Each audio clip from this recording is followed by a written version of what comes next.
Hey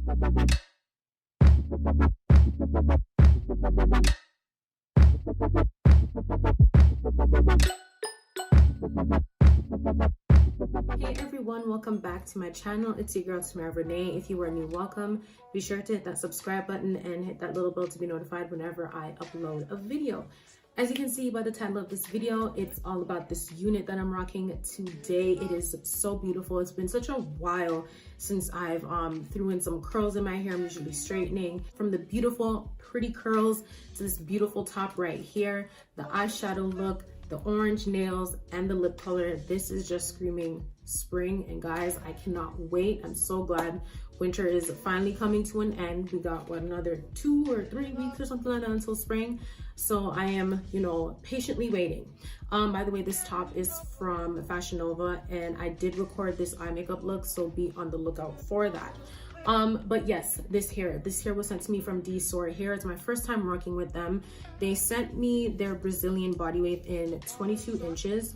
I'll leave the rest of the information of this unit somewhere on the screen. If not, it will be down in the description box below, so do check that out. The lace, I think it's a transparent lace, and I really don't like transparent lace. I didn't bleach the knots, so I know if I went ahead and bleached them, well, I actually forgot because I intended on bleaching the knots, but I know if I did, you know, it would have kind of like tinted the lace and, you know, made it look a lot more better. But I use my makeup to try to disguise it. It's whatever, you know, it's not that serious. But yeah, this hair is super duper soft. I noticed after spraying this heat protectant spray on the hair, and after curling it, I noticed that, you know, the hair was extremely soft, but it's a bit stiff because I added some hairspray, but I mean, it's whatever. This hair is absolutely beautiful. I love it so much. I just love how this hair takes the curls. Usually the curls would have like fallen already, and, you know, I'd have to keep going back to recurl the hair, but, you know, I don't have to do that, and I'm really feeling myself. I love it so much. But yes, without wasting any time, if you are interested in seeing how I styled this unit, then keep on watching.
But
Alright, you guys, so this is the final look. I hope you enjoyed this video. As always, I will have all hair details listed in the description box below. Remember to like, comment, and subscribe. Thank you guys so much for watching, and I will see you in my next video. Bye.